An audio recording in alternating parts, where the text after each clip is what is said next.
Can everybody please take their seats? We're going to get started.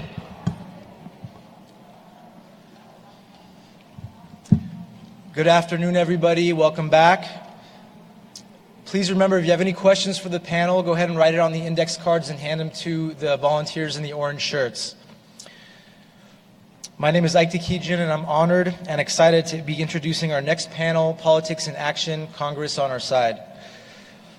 2017 has proved to be a very tumultuous year in politics, from the change in the White House administration to a new and ever-changing landscape in U.S. foreign affairs. We cannot deny how critical our elected officials are in protecting the interests of the American people and the Armenian American community. Our moderator, Charles Mahtesian, will be formally introducing our panelists, but I'd be remiss if I did not say how lucky we are to have two distinguished United States congressmen from both sides of the aisle, in Congressman Ed Royce and Congressman Adam Schiff, who have been great friends to the ANCA. They have both been role models with their leadership in Congress and fearless in their support of genocide recognition and the Armenian American community. We are also very lucky to have our distinguished moderator, Charles Mahtesian, who is Politico's senior politics editor. He returned to Politico in 2015 after spending 2 years at NPR, where he served as politics editor and deputy Washington desk chief. Prior to that, he'd spent 5 years directing Politico's political coverage. Mahtesian has served as the editor of National Journal's Almanac of American Politics, the biennial book often referred to as the Bible of American politics, and worked as a national correspondent for Governing Magazine, where he covered state legislatures, governors, and big city politics. He began his career reporting on elections and congressional redistricting for Congressional Quarterly, and he earned his bachelor's degree in politics from Catholic University in Washington, D.C., and his Juris Doctorate from American University. Ladies and gentlemen, Charles Mahtesian.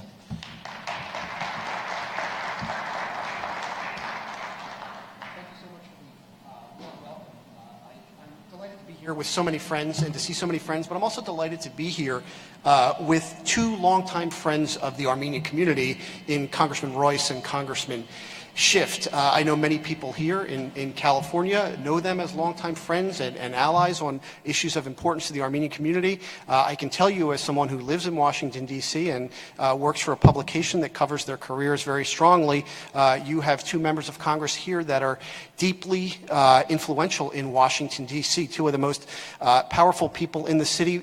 They are members of Congress who, if anything happens on the issues that matter to Armenian Americans, I can tell you they're involved or they know about it. So it's with some delight that I get to introduce these two congressmen here today. As many of you know, Congressman Royce is the chairman of the House Foreign Affairs Committee.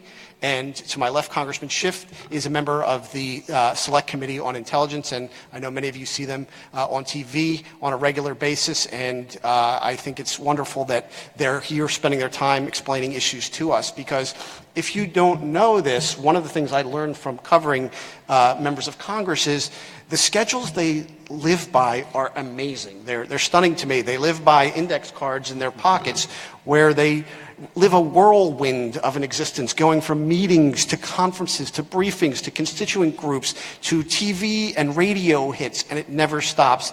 And I'm delighted that they could take time out of their schedule to talk to us about some matters of great importance to the Armenian American community today. So maybe we could start with a warm welcome for our members of Congress.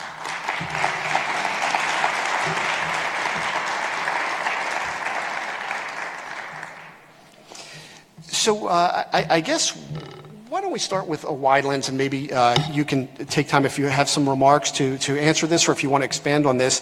I thought a good way to start today, Congressman Royce, as the House Foreign Affairs Committee chairman, I thought maybe we would start with a wide lens, and that maybe you might set the scene for us on the Trump era in Washington. How are we to understand the White House and the State Department's approach to Turkey in light of the events of the last 6 months that we've seen? What has changed in the transition between administrations? What remains the same? I think in answering your question, one of the events that changed perceptions, both in the administration and I think on the part of the American public, was the attack in May outside the Turkish embassy on peaceful demonstrators. And we in the United States have certain traditions, such as freedom of speech. We are used to a certain mode of behavior by those who come to the United States, and we presume that they're going to be respectful of the rights of Americans to exercise their freedom of speech. And that night, I think, and this was, I think, impacted the administration, when we saw the attack by the Turkish security service, not just on demonstrators, but we saw one woman on the ground and she was being repeatedly kicked. And for those of you who have monitored her circumstances, I think, you know, that one event spoke volumes. As a result of that, I sent a letter the next day. I spoke out immediately on it, but I sent a letter to the Secretary of State explaining the steps that we should be taking. And I introduced a resolution in the House. That resolution called for an end to diplomatic immunity for those Turkish security personnel that participated in this.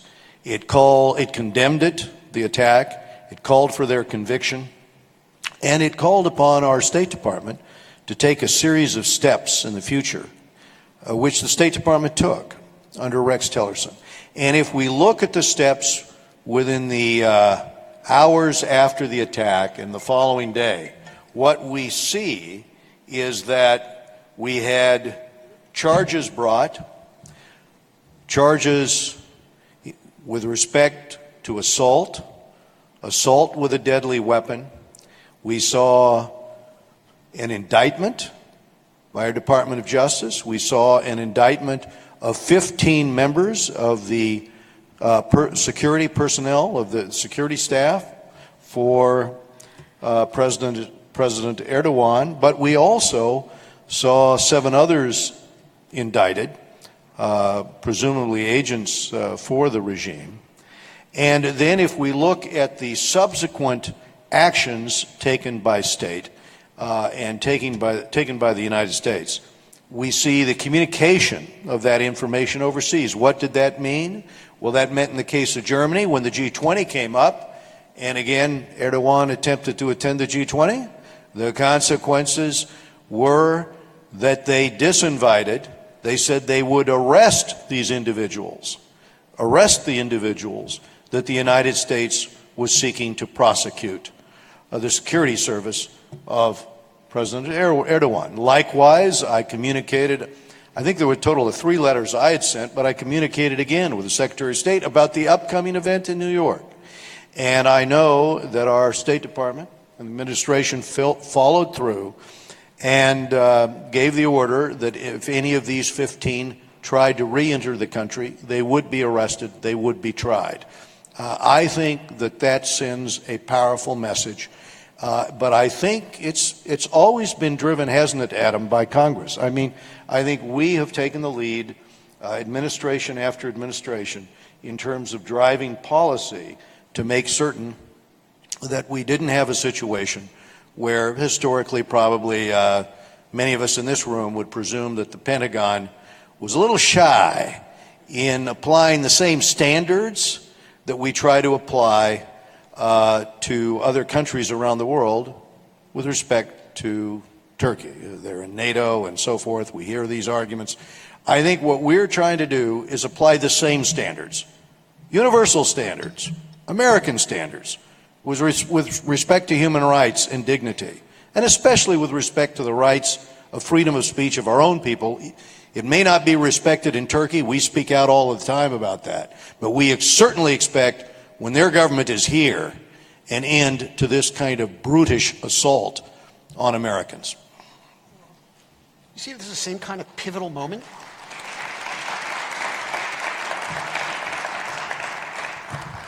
Well, I do, and I completely agree with my colleague. It was shocking, I think, for a great many Americans to see that kind of brutality on our own soil. And and I think the reaction of a great many people was, if Erdogan feels comfortable doing this in the capital of the United States of America, what must he feel capable of doing at home? Turkey has tragically detoured broadly from the path it had been on in terms of increasing democratization. It is now the leading jailer in the world for journalists. And we also see in Erdogan a phenomena that I think we have to recognize in other parts of the world as well, and that is a real rise of authoritarianism. And I think it is a growing realization among members of Congress as well as the administration that Turkey is now on a very different path. Turkey is now cozying up to Iran.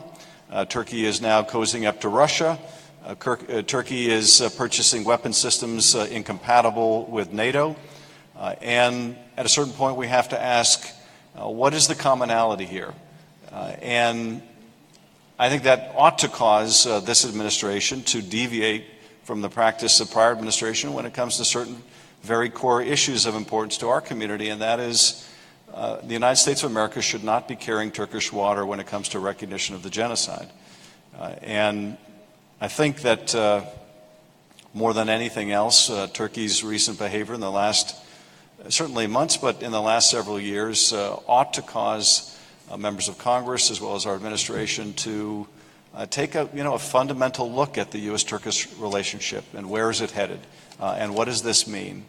But I do think it was quite a terrible eye-opener for many. For those of us that follow Turkey very closely, of course it wasn't that surprising. Surprising perhaps only in how audacious it was on our soil and whatever led Erdogan to believe that that kind of conduct would be tolerated here. So this is something we're going to need to keep pushing on in terms of bringing to justice those in the security forces that were responsible. That Turkey is obviously not going to hand them over easily. But I think the message that we have sent through the indictment of these security forces, through the fact that we are working with our allies to make sure that we can seek their extradition if they appear in other countries, is an enormously important message that we need to send to Ankara right now. And I hope that it brings about a fundamental reevaluation of where this relationship is headed. Well, then, given the clarity with which both of you have spoken to this issue and the pivotal nature of this event, why don't we just get straight to the point, which is what is holding back Congress from passing a genocide resolution now, given the fact that it's in question whether Turkey still holds the same status as an ally? What is the sense within of your colleagues? So I passed the first Armenian genocide resolution. I was in the state senate in California. And Adam followed up in terms of that resolution that I passed with legislation to teach the genocide here in California in all the public schools. Since that time, he and I are both co-authors right now on a genocide resolution before the Congress, and we have a few more than 100 co-sponsors on this. So we are trying to do exactly what, if you go back to Ronald Reagan, Reagan in '81 made his statement. But prior to that, I think the words of Teddy Roosevelt, when he said the most horrific act, the greatest crime of the war, of the First World War, in his words, was what happened in terms of the massacre of the Armenians. This was his words at the time. So he was speaking about this genocide, and he said the failure to act against Turkey is to condone it, and the failure to deal radically with the horror, as he spoke of the Ottoman Empire's actions, the horror means that all the talk of guaranteeing the future peace of the world is mischievous nonsense. Now, I think Teddy Roosevelt hit the nail on the head, because the importance here is not just in terms of acknowledging the victims. The importance is what it says about our inability to corral the wherewithal to speak bluntly and honestly about what it was, a genocide. And we are not going to get the future right if we get the past wrong. Why? For the same reason that Hitler quoted, right, to his lieutenants, to the officer corps, who speaks today of the annihilation of the Armenians. He spoke those words as he plotted the annihilation of the Jews and the Holocaust. This is an important human position for human rights and to send a message. And that is why those of us that have decided, regardless of what pressure the Pentagon brings to bear and what reminders, the phone calls from the generals about NATO membership, and it always seems that that part of the world is in an emergency and we're always getting those panic calls. But there's a bigger principle at stake here, and I think we have to act on it, and that is my opinion. You know, I think, first of all, there are a tremendous number of new members of Congress that have come to the Congress just in the last several years. And Ed, I don't know if you have this trouble, but I recently went looking for one of my colleagues who I hadn't met but needed to talk to about an issue, and I was over on the Republican side of the House looking for him, and I asked one of the Republican staff if they could point out this member of Congress. And the staff member looked at me a little sheepishly and said, well, Mr. Schiff, I can, but, you know, he's a Democrat, so he'd be seated over there.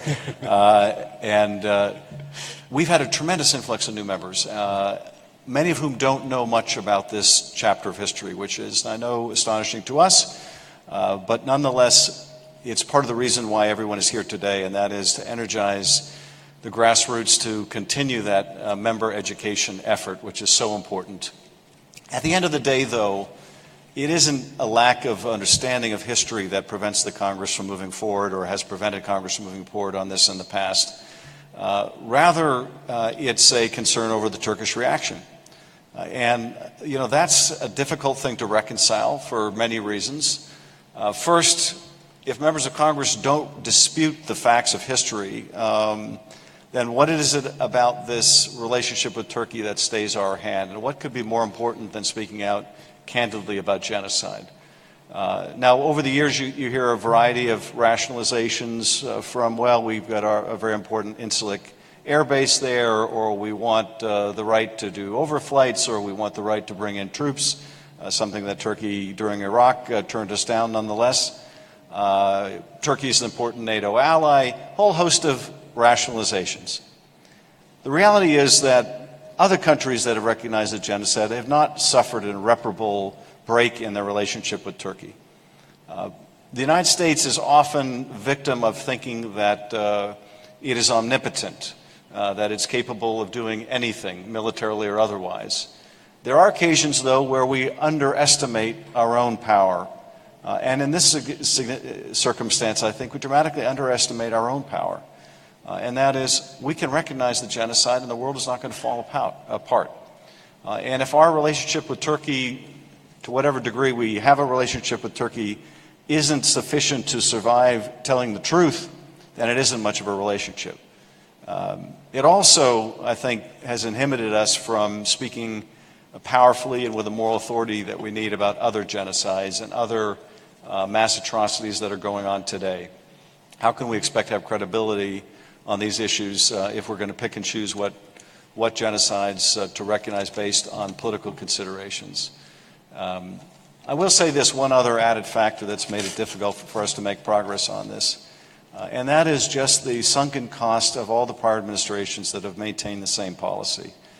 Because every time we come close to getting this passed in the Congress, the calls start coming in from the current chiefs of the Joint Chiefs, from the past secretaries of state and the past secretaries of defense saying, no, don't do this, the world will come to an end.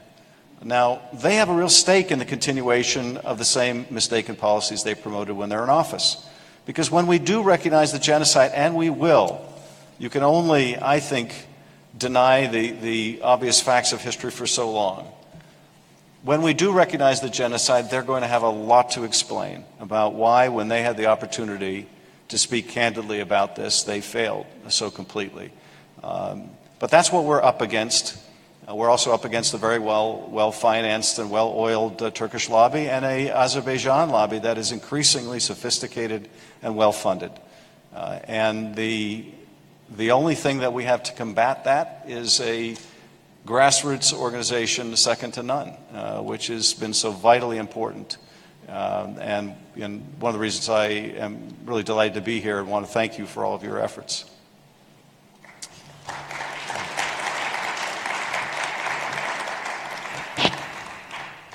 Congressman Royce, you've spent a lot of time thinking and working toward and strategizing on issues of peace and security in Artsakh. And I wondered if maybe you could talk a little bit about the Royce Angle principles, where things stand right now, how you see it moving forward, and how confident you are in that we can make any kind of progress in the near future. Yeah, I think that one of our attempts there is to get out before the public and the international community information that would show that would attach responsibility to those snipers or those who are firing artillery and begin to get the accountability. And so the legislation that we have pushed, the approach we have pushed, what we are trying to do with the arrangement with the international community is to get an agreement that will have the Organization for Economic Development in Europe, the OCEC, take a position of putting observers on the ground. And in addition to those observers, that snipers will pull back from the line of contact. And then we will introduce equipment that can pick up the direction of artillery shells or mortars and attach responsibility to where they're being fired from. It seems to me that that's the first order of business, is to get that measure of accountability, because we all know with respect to Artsakh that the difficult question here is going to be showing the world with respect to violations. And so the thought that Elliot Engel and I have pushed, and we have been to that region, of course, and we've been to Nagorno-Karabakh and Artsakh, and or up on the border, I should say. We've been up on the border in Armenia with the region, and we've tried to get a consensus that the objectivity that this approach would bring would allow us to create a situation where that conflict was not at risk of spinning out of control again, because we would have the accountability, right? And in the meantime, we have tried with our special envoy, who just made his first visit to the region, Andrew Schofer, the co-chair of the Minsk group. We weren't very happy with, obviously, with the former occupant in that position. We're trying to get the point across that getting this in place is the first order of business. So I think that those are the key points, but I wanted to thank Representative Schiff, because he assisted with David Valadeo's legislation, and I worked on this project as well. But we needed bipartisan support for amendments to fund the demining programs run by the Halo Trust in Artsakh, across Nagorno-Karabakh. And we got that into the state appropriations bill and the foreign operations approps. It's $1.5 million. And I put in the letter to the House appropriators for it. We got that done, and I think, again, the other aspect of this, besides getting the Europeans in on the ground, is getting in place, the work of HALO to demine. So we get the OSCE monitors, get their eyeballs out there, and at the same time get these mines up so that we don't have more people losing limbs.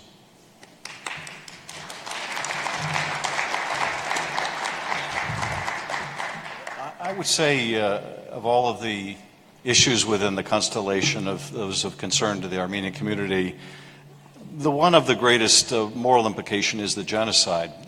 But the one that most implicates the fierce urgency of now is the potential of conflict between Azerbaijan and Armenia and Artsakh. You could easily foresee a circumstance where that flares up into a regional war tomorrow, where people in the United States are suddenly asking, because they're seeing it on their news and they're reading it in the paper, where is this? What is this all about? How did this happen?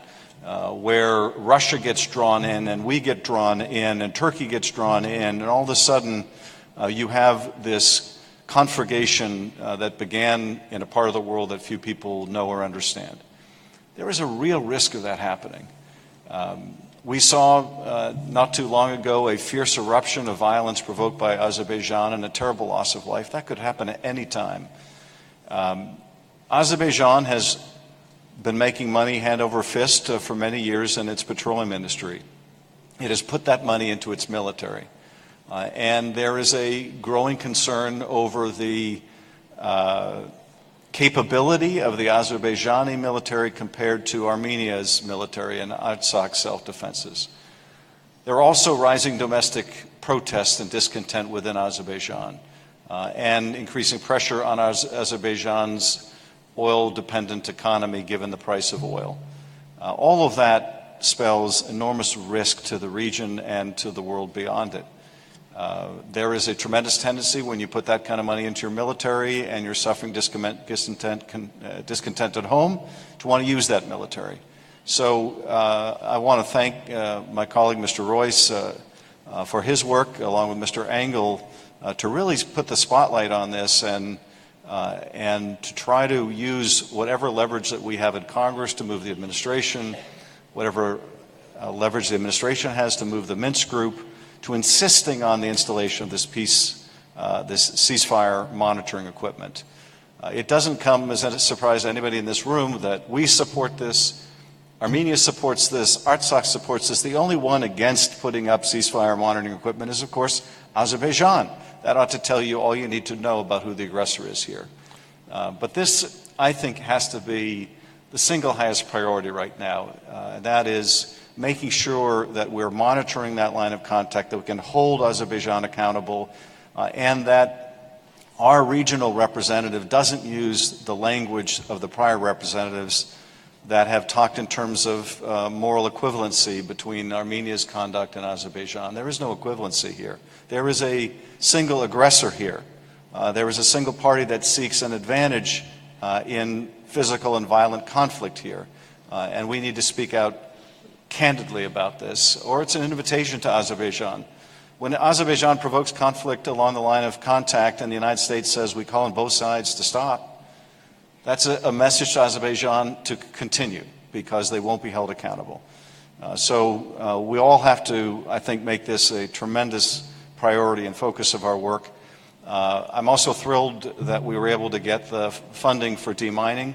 And more than that, that in itself was an achievement, but my colleague Brad Sherman made a request of the Secretary of State and got a written answer that, frankly, was wonderfully surprising to us, of support from the State Department for this work, which we have funded, but they have implemented often begrudgingly. But here was a vocal expression of support by the Secretary of State, which I think is very important and very positive. So there are, I think, some good things happening. This new increment of funding might get us to finish the job in terms of demining, because it's still claiming lives all the time. Farmers out in the field, kids walking around in areas that find that those mines are still all too active. So So there are some positive things happening, but I can't underscore enough how significant I think these efforts that Ed and Elliot and myself and others are making, because there is a real risk here of a instant conflagration in the region that would be very hard to contain.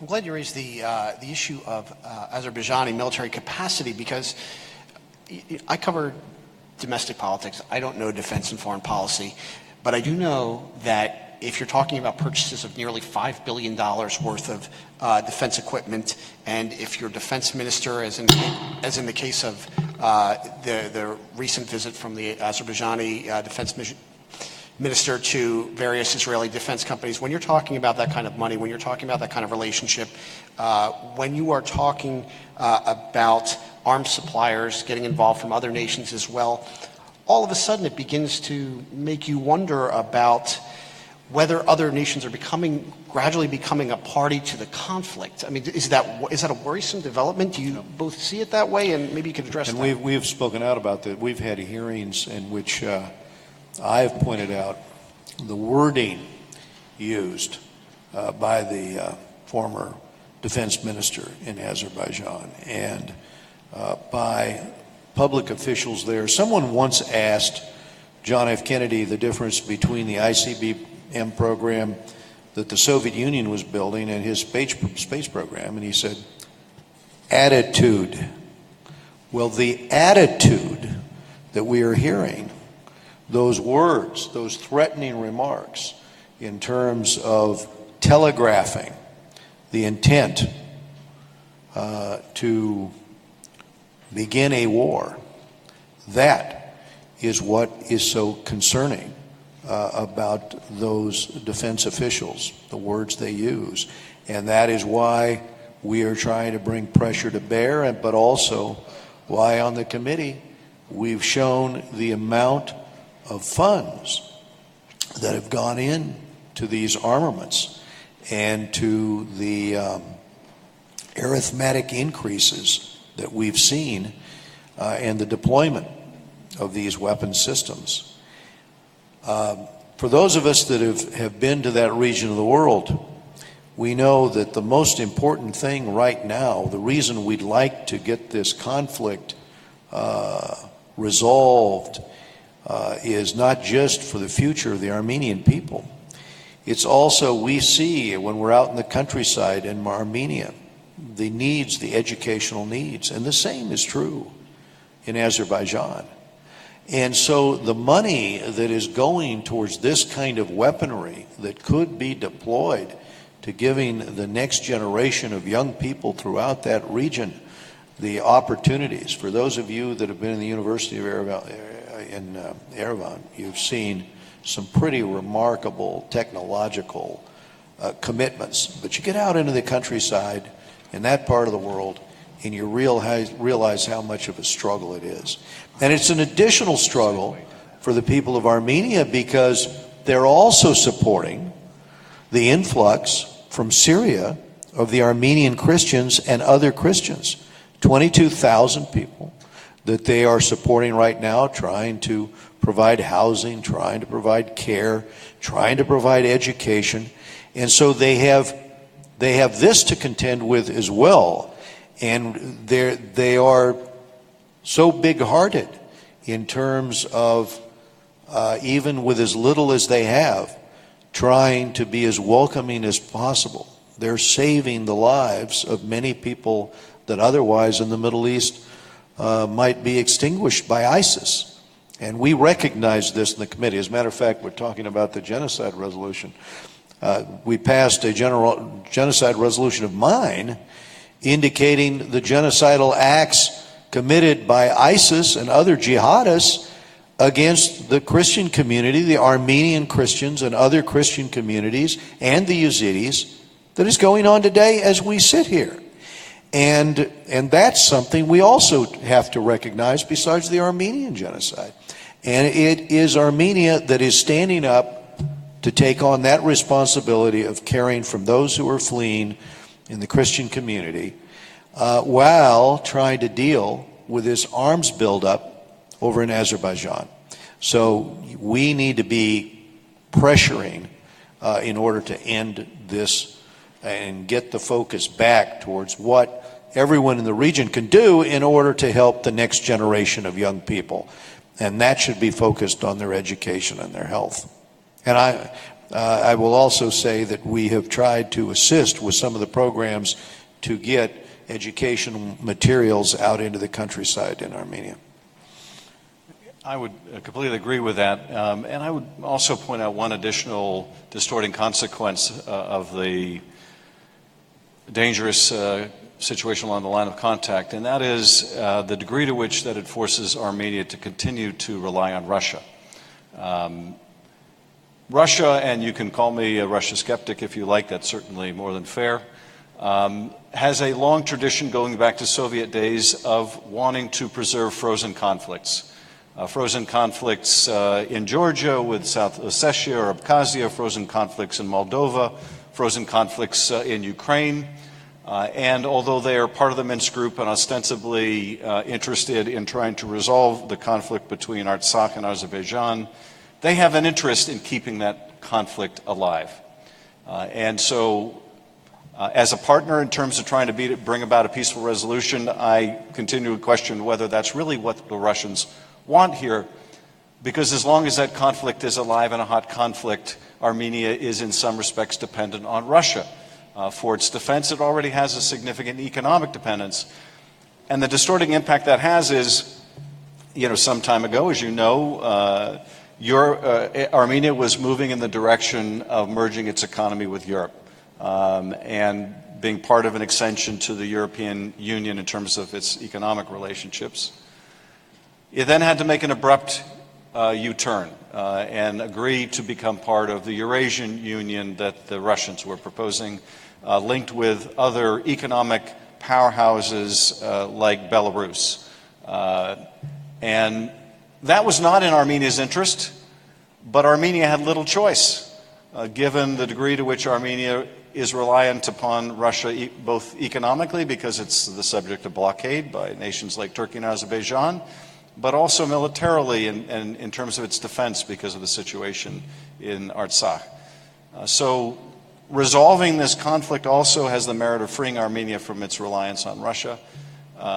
And that's not unrelated to a topic I know we're going to talk about as well, and that is the need to work with Armenia to continue its path towards full democratization and the rule of law so that it becomes an economic hub, so that talented young Armenians decide to stay in Armenia or come here and study and then return to Armenia. And we can realize a vision that many of us have had for a long time of turning Armenia into the Silicon Valley of the Caucasus and really unleashing the economic and intellectual potential of the incredibly talented people in Armenia and Artsakh. So this conflict has profound economic consequences. As Ed points out, it also means that Armenia and Artsakh have to spend so much of their resources on defending themselves rather than investing in the education and training and welfare of their own people. And the same is true in Azerbaijan. Azeris who speak out about any of these things are threatened, including Azeri members of parliament. And it just illustrates how these challenges are all interconnected, and ultimately why a resolution, if we can bring it about of this and a peaceful solution, will bring economic dividends to the entire region. And I might add Adam's description of maintaining frozen conflicts, I think, is a very apt description of Russian foreign policy, not just in the Southern Caucasus, but in the Northern Caucasus. You're right, Adam, you're right. That is the driving strategy behind this.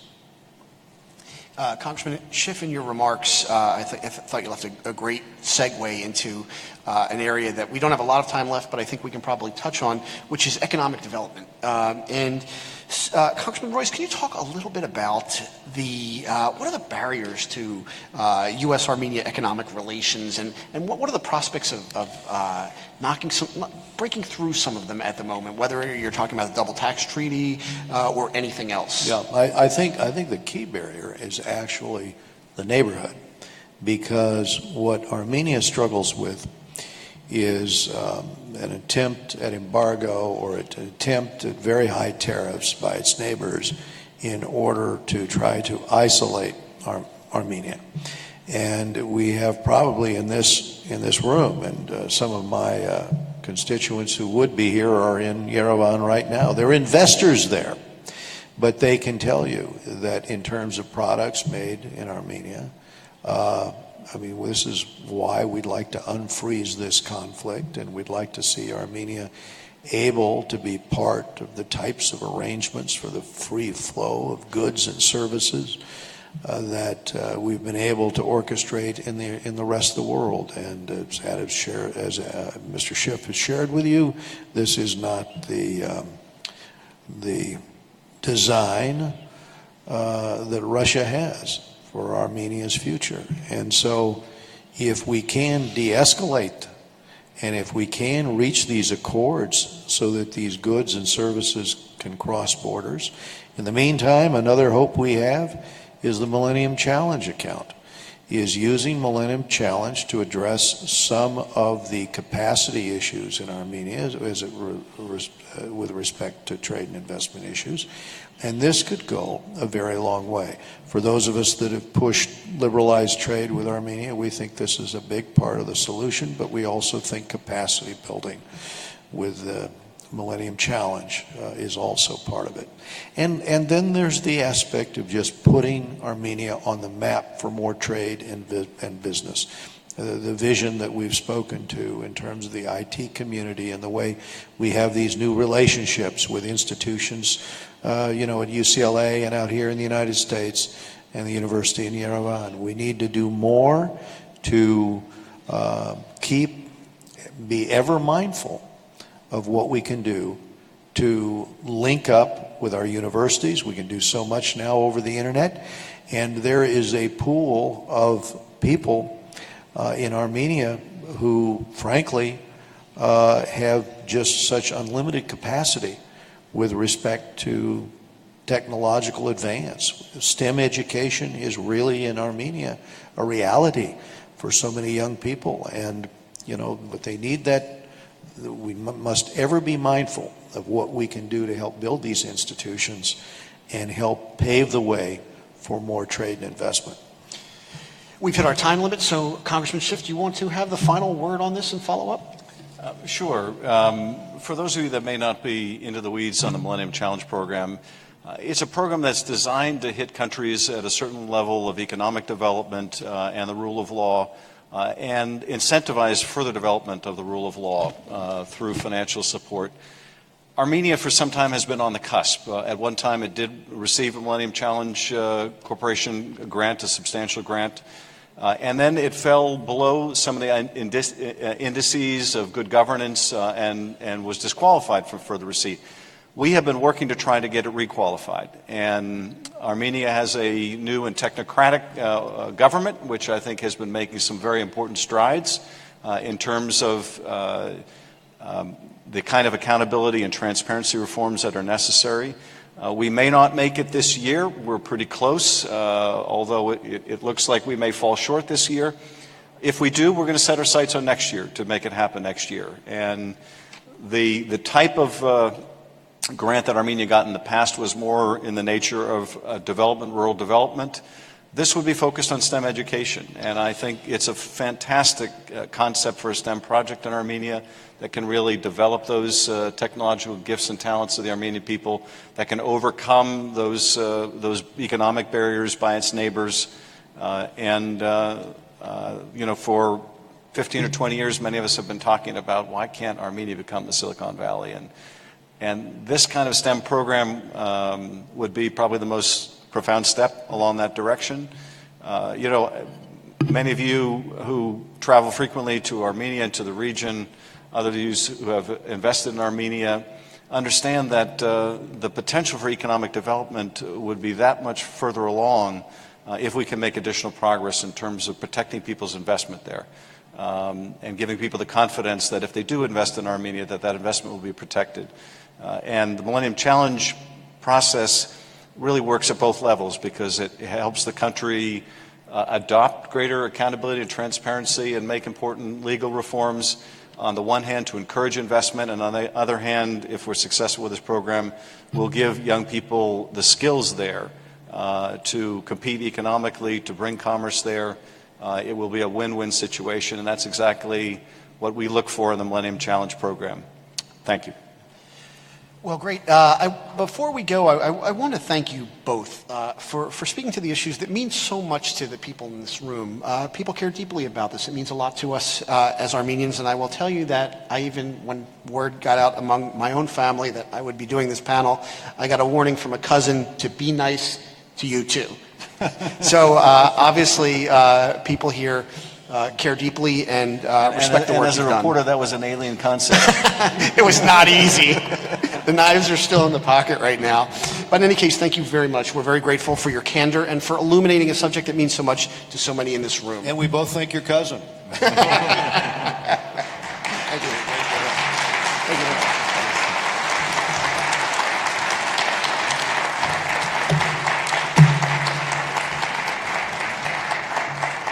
Good to see you. Thanks for coming down.